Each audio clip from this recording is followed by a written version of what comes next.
હવે જોઈશું સમાચાર વિસ્તારથી। રાષ્ટ્રીય સ્વયંસેવક સંઘ દ્વારા વ્યારા ખાતે તાપી હુંકાર નામે સ્વયંસેવકોનું જિલ્લા એકત્રીકરણનો કાર્યક્રમ વ્યારા ખાતે યોજાયો હતો। આ કાર્યક્રમમાં વ્યારા, ડોલવણ, સોનગઢ સહિત છેવાડાના નીઝર, કુકરબુંડા સહિત તમામ તાલુકામાંથી 1100 થી વધુ સ્વયંસેવકોએ ભાગ લીધો હતો। વ્યારા ખાતે રાષ્ટ્રીય સ્વયંસેવક સંઘ દ્વારા તાપી હુંકાર નામે સ્વયંસેવકોનું જિલ્લા એકત્રીકરણનો કાર્યક્રમ વ્યારા ખાતે યોજાયો હતો, જેમાં વાજિંત્રોના જય ઘોષ સાથે નગરમાં વિશાળ પથ સંચાલન નીકળ્યું હતું, જે સયાજી મેદાનથી મુખ્ય માર્ગ થઈ બહુચરાજી મંદિર થઈ સયાજી મેદાન પર પથ સંચાલન પૂર્ણ થયું હતું। પથ સંચાલન દરમિયાન જાહેર માર્ગો પર સમાજના અગ્રણીઓ, વિવિધ સંસ્થાના આગેવાનો, સ્થાનિકો દ્વારા પુષ્પ વર્ષા કરી ઠેર ઠેર પથ સંચાલન સ્વાગત કરવામાં આવ્યું હતું।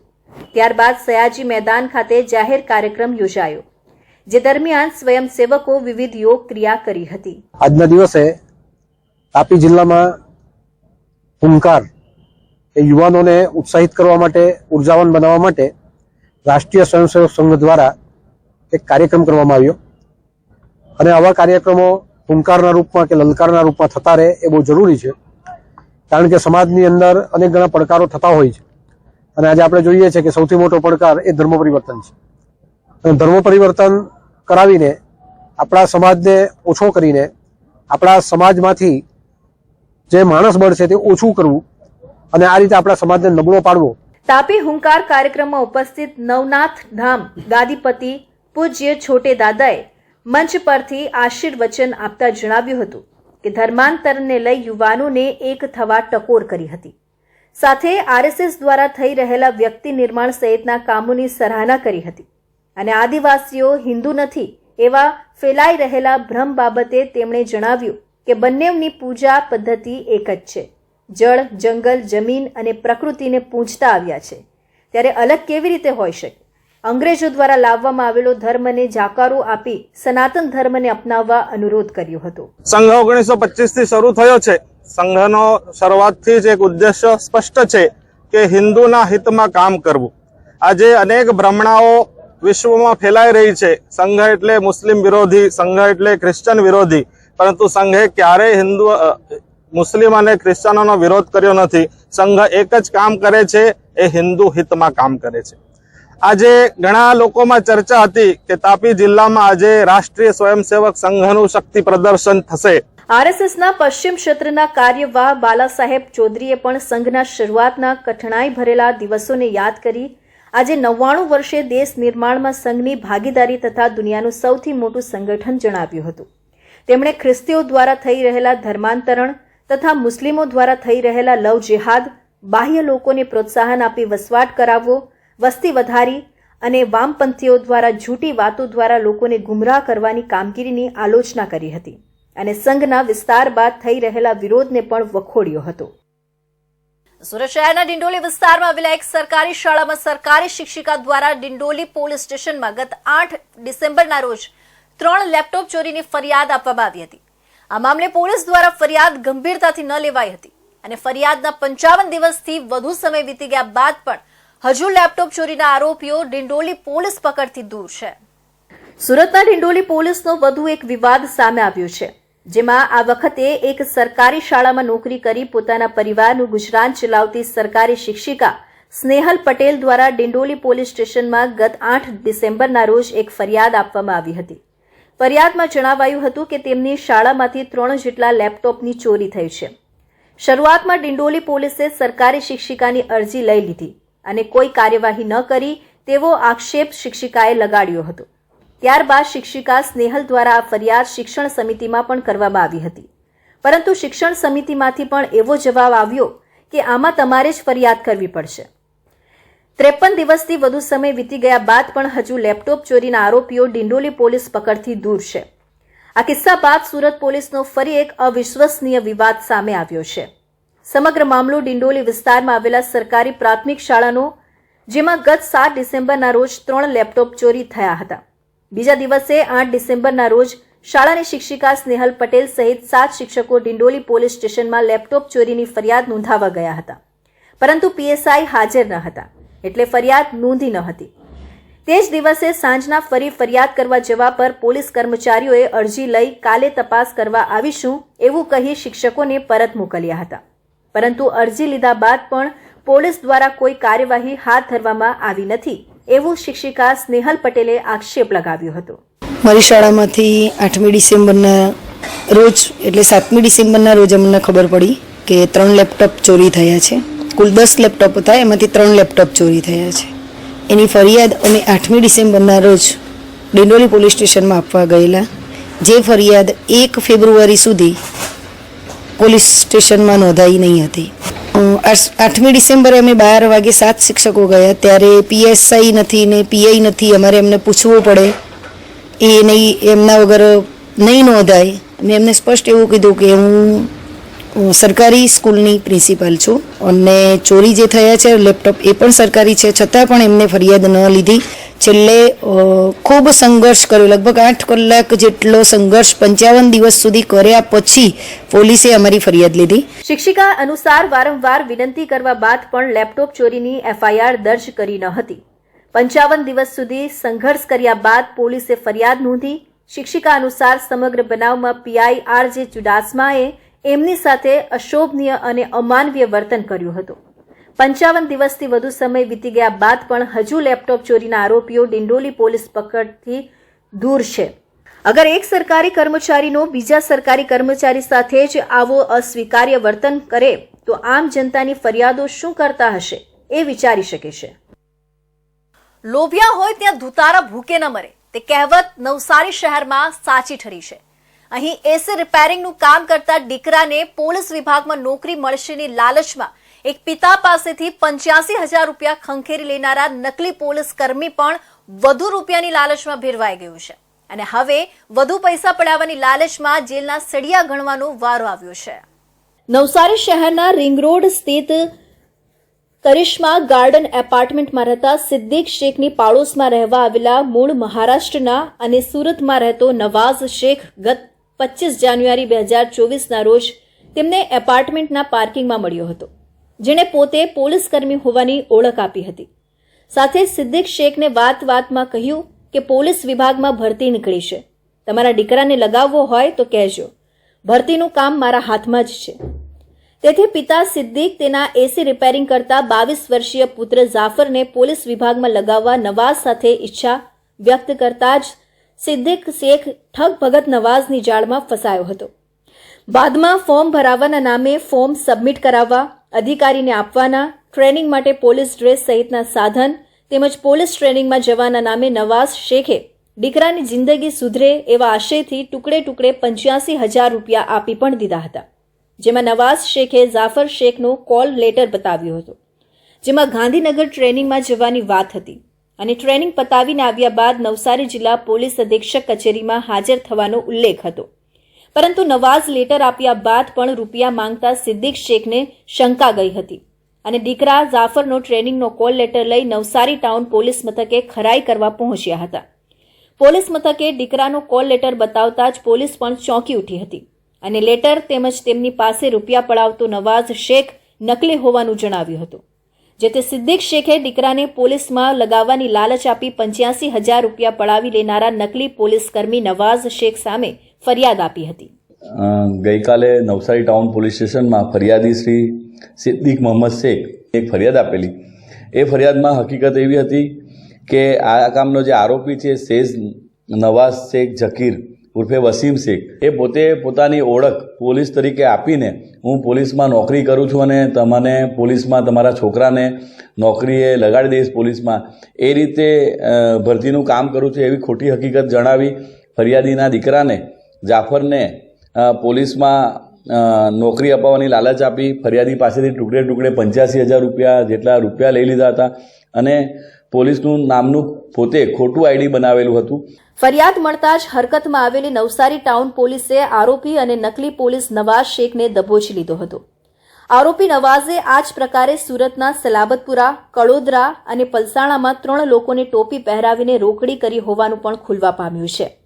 સમગ્ર મામલો પોતાને પોલીસ તરીકે ઓળખાવતા ઠગબાજની જાળમાં ફસાયેલા પિતાને શંકા જતા કોલ લેટર લઈને નવસારી ટાઉન પોલીસ મથકે પહોંચી ગયા અને ત્યાં ભાંડો ફૂટ્યો હતો. પોલીસે પણ ઘટના જાણતા જ નકલી પોલીસ બનીને ફરી રહેલા ઠગ ભગતને દબોચી જેલના સળિયા પાછળ ધકેલી દીધો છે. ઔદ્યોગિક નગરી વાપીમાં કડકડતી ઠંડીમાં પણ તસ્કરો તરખાટ મચાવી રહ્યા છે. આ વખતે તસ્કરોએ વાપી હાઈવે પર આવેલી એક પેટ શોપને નિશાન બનાવી હતી અને અંદરથી 50,000થી વધુની રોકડ રકમની ચોરી કરી અને ફરાર થઈ ગયા હતા. વલસાડ જિલ્લામાં તસ્કરો બેફામ બન્યા હોય અને પોલીસ પેટ્રોલિંગની પોલ ખોલી રહ્યા હોય એમ એક પછી એક ચોરીની ઘટના સામે આવી રહી છે. જેમાં વધુ એક ઘટનામાં તસ્કરોએ પેટ શોપને નિશાન બનાવ્યાનું સામે આવ્યું છે અને આ ચોરીની સમગ્ર ઘટના સીસીટીવી કેમેરામાં કેદ થઈ ગઈ હતી. બનાવની વિગત મુજબ વાપી નજીક અમદાવાદ મુંબઈ નેશનલ હાઈવે પર આવેલી મધર્સ પેટ કેર નામની શોપને તસ્કરોએ નિશાન બનાવી હતી. ચોરી સમયે શોપની બારીની ગ્રીલ તોડી અંદર પ્રવેશ કર્યો હતો. ત્યારબાદ દુકાનના ખૂણે ખૂણે ફરી અને અંદાજે 50,000થી વધુ રૂપિયાની રોકડ રકમ અને 2 મોબાઈલની ચોરી કરી અને ફરાર થઈ ગયા હતા. ચોરીની આ સમગ્ર ઘટના સીસીટીવી કેમેરામાં કેદ થઈ ગઈ હતી. સીસીટીવીમાં દેખાતા દ્રશ્યો મુજબ 2 તસ્કરો ચોરી કરતા દેખાઈ રહ્યા છે. 2માંથી એક ચોર અગાઉ 2 દિવસ માટે આ શોપમાં નોકરીએ લાગ્યો હતો ને ત્યારબાદ તેની નોકરી છોડી દીધી હતી. સવારે ચોરી થઈ હોવાની જાણ થતાં જ શોપ માલિકે પોલીસ સ્ટેશનમાં જાણ કરતા પોલીસની ટીમ સ્થળ પર પહોંચી હતી અને સીસીટીવી ફૂટેજના આધારે તસ્કરો સુધી પહોંચવા તપાસ શરૂ કરી હતી. અત્રે ઉલ્લેખનીય છે કે સીસીટીવીમાં દેખાતા તસ્કરોમાંથી એક અગાઉ આ જ શોપમાં 2 દિવસ પહેલા નોકરી કરી ગયો હતો અને ત્યારબાદ આ ચોરીની ઘટનાને અંજામ આપતા હવે પોલીસે સીસીટીવી ફૂટેજના આધારે તપાસ હાથ ધરી તસ્કરોને પકડવા પ્રયાસો શરૂ કર્યા છે. આ તરફ વલસાડ જિલ્લામાં સગીર બાળકો અને 18 વર્ષથી વધુ ઉંમરના ગુમ થયેલા વ્યક્તિઓને શોધી કાઢવા વલસાડ જિલ્લા એસપી ડોક્ટર કરણરાજ વાઘેલાની સૂચના મુજબ વલસાડ જિલ્લાના તમામ પોલીસ અધિકારીઓ દ્વારા 18 વર્ષથી નાની ઉંમરના તથા પુખ્ત વયના ગુમ થયેલા લોકોને શોધી કાઢવા માટે ખાસ અભિયાન હાથ ધરવામાં આવ્યું હતું, જેમાં પોલીસને મોટી સફળતા મળવા પામી છે. વલસાડ જિલ્લા પોલીસને ટેકનિકલ સર્વેલન્સ અને બાતમીદારોની મદદથી જાન્યુઆરી 2024માં વલસાડ જિલ્લામાં કુલ 20 બાળકો અને 60 જેટલા 18 વર્ષથી વધુ ઉંમરના ગુમ થયેલા લોકોને શોધી પરિવાર સાથે મિલન કરાવ્યું છે. ઘણા વર્ષો પછી પરિવારના સભ્યને પાછા મેળવીને પરિવારના સભ્યોમાં ખુશીનો માહોલ જોવા મળ્યો હતો. વલસાડ જિલ્લામાં વર્ષ 2010થી અત્યાર સુધીના જિલ્લામાંથી ગુમ થયેલા 750થી વધુ 18 વર્ષથી મોટી ઉંમરના ગુમ થયા હતા, જ્યારે 100થી વધુ 18 વર્ષથી નાની ઉંમરની સગીરા કે સગીરના અપહરણ થયેલા સગીર બાળકોનો પરિવાર સાથે મિલાપ કરાવવા એક બીડું વલસાડ એસપી ડોક્ટર કરણરાજ વાઘેલાની આગેવાનીમાં વલસાડ જિલ્લા પોલીસ ટીમે ઉઠાવ્યું હતું. એસપી ડોક્ટર કરણરાજ વાઘેલાની સૂચનાના આધારે વલસાડ જિલ્લામાં ગુમ થયેલા બાળકો અને 18 વર્ષથી વધુ ઉંમરના લોકોને શોધવાનું અભિયાન હાથ ધરવામાં આવ્યું હતું, જે દરમિયાન જિલ્લા પોલીસ ટીમ દ્વારા વલસાડ જિલ્લામાંથી જિલ્લા બહાર તથા રાજ્ય બહારથી જાન્યુઆરી માસમાં કુલ 20 ગુમ અપહરણ થયેલ સગીર વયના કિશોર કિશોરીઓને શોધી કાઢી તેમના પરિવારના સભ્યો સાથે મેળાપ કરાવવામાં આવ્યો છે. જ્યારે મેં ચાર્જ સંભાળ્યો ત્યારે સૌથી અગત્યની વસ્તુ જે સીઆઈડી ક્રાઇમના જે મિસિંગના આંકડાઓ અમે જ્યારે જોયા ત્યારે ખબર પડી કે ફક્ત વલસાડ જિલ્લો જ એવો છે જે જિલ્લામાં 750થી વધારે 18 વર્ષથી ઉપરના વ્યક્તિ ગુમની કમ્પ્લેન્ટ થયેલી છે. આ અનુસંધાને 1 ઓગસ્ટથી જ અમે એક અભિયાન આખું શરૂ કર્યું હતું, જેમાં અમારો ટાર્ગેટ હતો કે આ મિસિંગ બાળક હોય કે વ્યક્તિ હોય એ કઈ જગ્યાએ છે એને શોધી કાઢવા, અને ખૂબ મોટી સફળતા આ અભિયાનમાં મળી છે. ફક્ત એક જ મહિનાના જાન્યુઆરી મહિનામાં 20 જેટલા ગુમ અને અપહરણ થયેલા બાળકો, 10 છોકરા અને 10 છોકરીઓ એમ 20 જેટલા ગુમ અપહરણ બાળકો શોધી કાઢવામાં સફળતા મળી છે અને 60 પુખ્ત વયના વ્યક્તિઓ, જેમાં 40 સ્ત્રીઓ અને 20 પુરુષો, એમ કુલ 80 ગુમ થયેલ વ્યક્તિ અને બાળકોને શોધી કાઢવામાં સફળતા મળી છે. વલસાડ જિલ્લા પોલીસે ટેકનિકલ સર્વેલન્સ અને બાતમીદારોની મદદ લઈને બાળકોને શોધવામાં સફળતા મળી છે, જ્યારે 18 વર્ષથી વધુ ઉંમરના 60 લોકોને શોધી કાઢવામાં વલસાડ પોલીસની ટીમને સફળતા મળી છે. 20 સગીર અને 60 પુખ્ત વયના લોકો ગુમ થયા હતા, જેમાં મોટાભાગના કેસમાં યુવાનો અને મહિલાઓ ઘર કંકાસથી કંટાળીને ઘર છોડી જતા રહ્યા હોવાનું સામે આવતા પરિવાર સાથે મિલન કરાવવામાં વલસાડ જિલ્લા પોલીસની ટીમને સફળતા મળી હતી. વલસાડ જિલ્લાના વાપી તાલુકામાંથી સૌથી વધુ સગીરા અને યુવતીઓની મિસિંગની ફરિયાદ નોંધતી હોવાનું સામે આવતા અભિયાન વલસાડ જિલ્લા પોલીસે હાથ ધર્યું હતું. તો વિસ્તાર સિદ્ધાર્થનગરમાં જાડીઓમાં ગાયોને નાખેલા ચારામાં શેરડી લેવા ગયેલી 4 વર્ષની બાળકી પર રખડતા 8 થી 10 શ્વાનોએ હુમલો કરી તેને દબોચીને મારી નાખી હતી. માતા પિતા કામ પરથી ઘરે આવીને 4 વર્ષની બાળકીને શોધતા તે ઘર પાસે આવેલી જાડીમાં બેભાન હાલતમાં કૂતરાઓ પાસેથી મળી આવી હતી. મૂળ મધ્યપ્રદેશના વતની કાળુભાઈ દેવચંદ અરડ હાલ ભેસ્તાન સિદ્ધાર્થનગર ઝુંપડપટ્ટીમાં પત્ની 3 દીકરા તેમજ એક દીકરી સુરમીલા સાથે રહે છે. કાળુભાઈ અને તેની પત્ની પાંડેસરા જીઆઈડીસીમાં આવેલી કંપનીના બોઇલરમાં કોલસા નાખવાનું કામ કરે છે. કાળુભાઈ નોકરી પર જાય ત્યારે તેના 2 સંતાનને સાથે લઈને જતા હતા અને સુરમીલા તેમજ બજરંગી નામના સંતાનને ઘરે મૂકીને જતા હતા. રાબેતા મુજબ સોમવારે પણ કાળુભાઈ બંને સંતાનને ઘરે મૂકીને ગયા હતા. તે દરમિયાન સાંજે 5 વાગ્યાના સુમારે સુરમીલા અને બજરંગી ઘરની બહાર રમી રહ્યા હતા. ઘરની પાસે જાળીઓમાં ગાયને ખાવા માટે ચારા નાખવામાં આવે છે. તે ચારામાં સુરમીલાને શેરડી દેખાઈ હતી, જેથી સુરમીલા તે શેરડી લેવા માટે ગઈ હતી. ત્યારે ત્યાં અચાનક 8 થી 10 કૂતરાઓએ સુરમીલાના ગળા પર હુમલો કરી તેને દબોચી લીધી હતી, જેથી તે બેભાન થઈ ગઈ હતી. मैं और मेरी वाइफ काम पे चले गए थे और रोज खेलती रहती लड़की और वो मेरे लड़का के साथ गई थी उधर जहाँ ढोर बनते हैं, वहाँ पे गन्ना पड़ा था, वो खाने के चक्कर में गए वो और वहाँ पे कुत्ता ने बचका भर लिया. वो इतना मैं नहीं देखा, मैं ड्यूटी पे था. 4 साल. સુરમીલાના પિતા કાળુભાઈએ જણાવ્યું હતું કે હું જ્યારે નોકરી પરથી ઘરે આવ્યો હતો ત્યારે મને સુરમીલા દેખાઈ નહીં હતી, જેથી બજરંગીએ કહ્યું હતું કે સુરમીલા ત્યાં જાળીમાં પડેલી છે. જેથી હું ત્યાં જઈને જોયું તો સુરમીલા બેભાન હાલતમાં કૂતરાઓ પાસે પડેલી હતી. મેં કૂતરાઓએ પથ્થર મારીને ભગાવ્યા હતા અને 108 એમ્બ્યુલન્સમાં સારવાર માટે નવી સિવિલ હોસ્પિટલ ખાતે લઈને આવ્યા હતા, જ્યાં ફરજ પરના તબીબે તેને મૃત જાહેર કરી હતી. સુરતના ઈચ્છાપોરમાં રહીને સિક્યુરિટીમાં કામ કરતા યુવકના મૃતદેહ મળી આવ્યો છે. 15 દિવસથી ગુમ 27 વર્ષીય યુવકનો કોવાયેલી હાલતમાં મૃતદેહ મળી આવ્યો છે, જેથી પરિવારે હત્યાની આશંકા વ્યક્ત કરી છે. મૂળ પંજાબનો યુવક જોબનજીત સિંહ સિક્યુરિટીનું કામ કરતો હતો. ઝઘડા બાદ યુવકનો મૃતદેહ મળી આવતા હત્યાની આશંકા વ્યક્ત કરાઈ રહી છે. સિક્યુરિટીનું કામ કરીને સુરતમાં રહેતા યુવક છેલ્લા 15 દિવસથી લાપતા હતો. પરિવાર અને સગા સંબંધી અને શોધવા પ્રયાસ કરતા હતા. એ દરમિયાન લાપતા યુવકની ડીકમ્પોઝ થયેલી બોડી કોસંબા નજીકથી મળી આવી હતી. સમગ્ર મામલે ગુરુ નામસિંહે કહ્યું કે જ્યારે આ ઘટના બની તે જગ્યાએથી પોલીસે અમને કપડાં સહિતની વસ્તુઓ આપી હતી. બાદમાં પોલીસે તેની સાથે કામ કરનારાના નિવેદન લીધા હતા. મારામારી સહિતના સીસીટીવી અમારી પાસે આવી ગયા હતા. ત્યારબાદ તપાસ કરતા તમામ વસ્તુઓ સામે આવી રહી છે. પોલીસ તપાસ ચાલી રહી છે. મૃતદેહ કોસંબાથી મળી આવ્યો. હવે ત્યાં છેકથી કેમ મળ્યો તે તપાસનો વિષય છે. અમને પોલીસ પર પણ શ્રદ્ધા છે. घटना ये हुई है कि ये लड़का 20 तारीख की नाइट का गायब है. परिवार ने 23 तारीख को हमारे पास फोन आया. हमने इसका जो है इच्छापुर पुलिस में भी तहकीकात हुई. उनके माध्यम से हम लोग इसका कोसंबा पुलिस यानी कि उधर कोसंबा में इसकी लोकेशन आई है. फिर ये जो अमन है, ये अमन जो है पूरी गोल गोल घुमा रहा है. वहाँ 20 तारीख की नाइट की फुटेज है हमारे पास. इसमें इसके साथ कुछ बदतमीजी करते, मारपीट नहीं हुआ है मगर डराते धमकाते दिख रहे हैं. उसके बाद में ये लड़का वो लोग बोले हम 2 आदमियों ने बिठा के बाइक पे इसको छोड़ दिया पुलिस के पास. उसके बयान भी हैं, सब दर्ज करवाए हैं पुलिस ने. વધુમાં સંબંધીઓએ જણાવ્યું કે આ મામલામાં હત્યા થઈ હોય તેવું સીસીટીવીમાં સામે આવે છે. એ લોકોનું કહેવું છે કે તેણે નશો કર્યો હતો, પરંતુ હકીકત શું છે તે તો તપાસમાં જ સામે આવી શકે તેમ છે.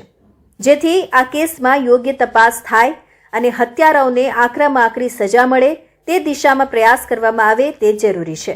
જેથી પોલીસ અમને ન્યાય આપે તેવી માંગ અમારા પરિવારજનોની છે, તેમ વધુમાં મૃતકના પરિવારજનોએ માંગ કરી છે.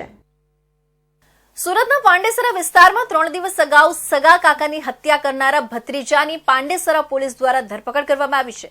વતનમાં 2 થી 3 વખત થયેલી નાની મોટી માથાકૂટ બાદ 2 ફેબ્રુઆરીના રોજ બંને કાકા ભત્રીજા વચ્ચે ફરી બબાલ થઈ હતી, જ્યાં આવેશમાં આવી બાજુમાં રહેલા બોથડ પદાર્થ ઉચકી કાકા પર ઘા કરી મોતને ઘાટ ઉતારી ફરાર થઈ ગયો હતો. 2 ફેબ્રુઆરીના રોજ પાંડેસરા પોલીસ મથકની હદમાં આવેલા સિટી ઇન્ડસ્ટ્રીયલ પાર્કમાં આવેલા ખાતા નજીકથી અજાણ્યા યુવકની હત્યા કરાયેલી લાશ મળી આવી હતી. તપાસ કરતા જાણવા મળ્યું હતું કે મૃતક યુવક દિનેશ નિષાદ નામનો યુવક છે અને સુરતના ભેસ્તાન ખાતે સુડા આવાસનો રહેવાસી છે. એટલું જ નહીં પરંતુ બાટલી બોય ખાતે આવેલા લુમ્સ ખાતામાં તે કામ કરતો હતો અને તેના ભત્રીજા બ્રિજેશ નિષાદ જોડે તેનો મોડી રાત્રિના સમય દરમિયાન ઝઘડો થયો હતો.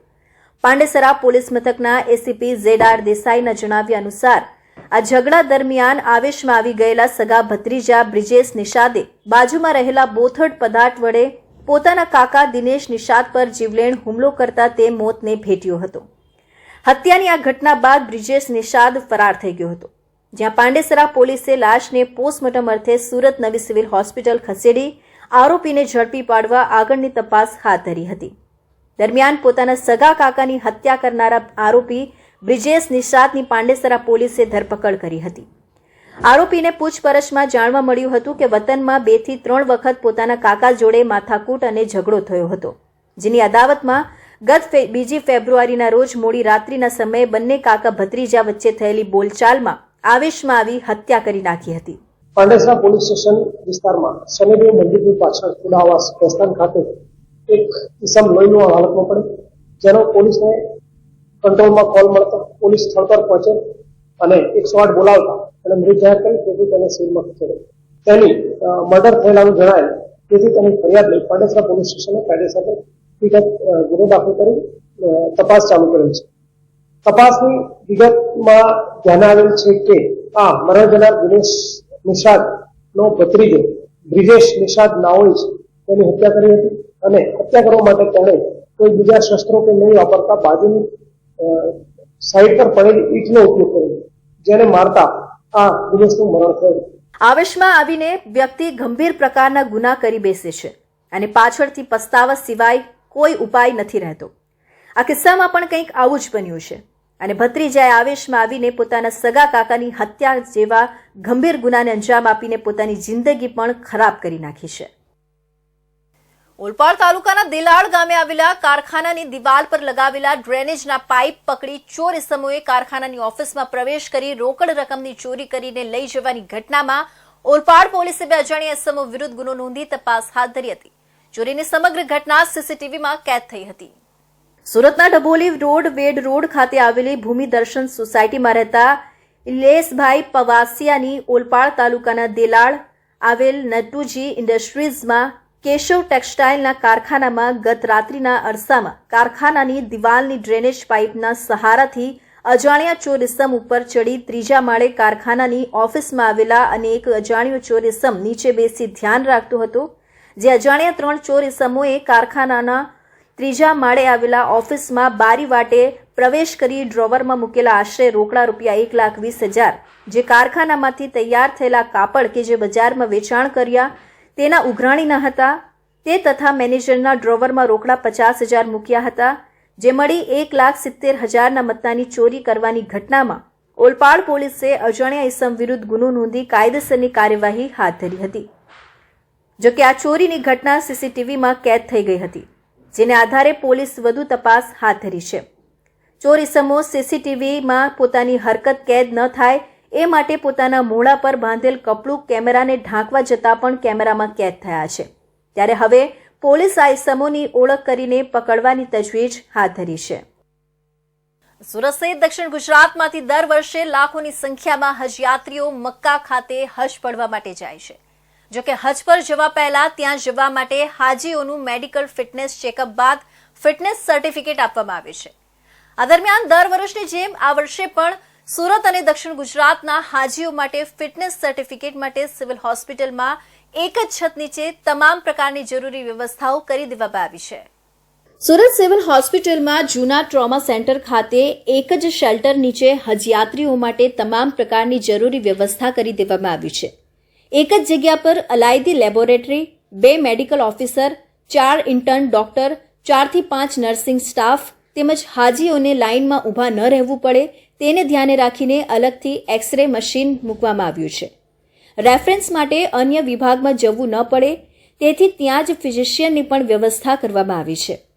હાજીઓને મેડિકલ સર્ટિફિકેટ મેળવવામાં કોઈપણ પ્રકારની અગવડ ન પડે અને તમામ હાજીઓને સરળતાથી મેડિકલ સર્ટિફિકેટ મળે તે માટે તમામ જરૂરી વ્યવસ્થાઓ શરૂ કરી દેવામાં આવી છે. આ કેમ્પ સવારે 9 વાગ્યાથી બપોરના 1 વાગ્યા સુધી અને બપોરે 2 વાગ્યાથી 4 વાગ્યા સુધી ચાલુ રહેશે. વધુમાં હજ કમિટીના સભ્યોએ જણાવ્યું હતું કે નવી સિવિલ હોસ્પિટલમાં મેડિકલ સર્ટિફિકેટ માટે આવનારા હાજીઓએ મેડિકલ સર્ટિફિકેટની 2 કોપી, 3 પાસપોર્ટ સાઇઝના ફોટા, કવર પ્રિન્ટ, પાસપોર્ટની ઝેરોક્સ, ઓરિજિનલ આધાર કાર્ડ અને તેની ઝેરોક્સ જેવા જરૂરી ડોક્યુમેન્ટ્સ સાથે લઈ જવાનું રહેશે. આ હજયાત્રાનું સર્ટિફિકેટ સિવિલ હોસ્પિટલ ખાતે ચાલુ થયેલું છે ટ્રોમા સેન્ટરમાં, અને ભારત સરકારના અને હજ કમિટીના નિયમ અનુસાર આ હજ સર્ટિફિકેટ હજ યાત્રા માટેનું સર્ટિફિકેટ જરૂરી હોય છે. એટલે દરેક જણાએ આ હજ યાત્રાનું સર્ટિફિકેટ કાઢી લેવું જરૂરી છે. અને અહીંયા બધી ફેસિલિટી ટ્રોમા સેન્ટરમાં હજ યાત્રા માટેનું સર્ટિફિકેટ માટે બધું જ અહીંયા વ્યવસ્થા કરવામાં આવેલી છે. એટલે તારીખ 8/2024 આ સર્ટિફિકેટ આપવાની કાર્યવાહી પૂરી થવાની હોવાથી દરેક જણાએ આ સર્ટિફિકેટ સમયસર કઢાવી લેવા વિનંતી છે. હા, આશરે રોજના અહીંયા 200 જેટલાને અમે સર્ટિફિકેટ આપીએ છીએ હજ યાત્રા માટેના, અને એ લોકોને કોઈ મુશ્કેલી નથી. બધી જ વ્યવસ્થા અહીંયા કરવામાં આવેલી છે ટ્રોમા સેન્ટર ખાતે. ફિટનેસ સર્ટિફિકેટ આપવાની આ કામગીરી આજથી શરૂ કરવામાં આવી છે, જે આગામી 8મી ફેબ્રુઆરી સુધી ચાલશે. અને તમામ હજયાત્રા માટે જનાર હાજીને અહીંયા જરૂરી તબીબી સહાય મેળવવા વ્યવસ્થા ઊભી કરવામાં આવી છે, જેનો મોટી સંખ્યામાં મુસ્લિમ સમાજના લોકો લાભ ઉઠાવી રહ્યા છે. તો આ હતા સુરત બુલેટિનના મહત્વના સમાચાર. ફરી મળીશું અન્ય નવા સમાચારો સાથે. ત્યાં સુધી જોતા રહો ઇન્ડિયા ન્યૂઝ.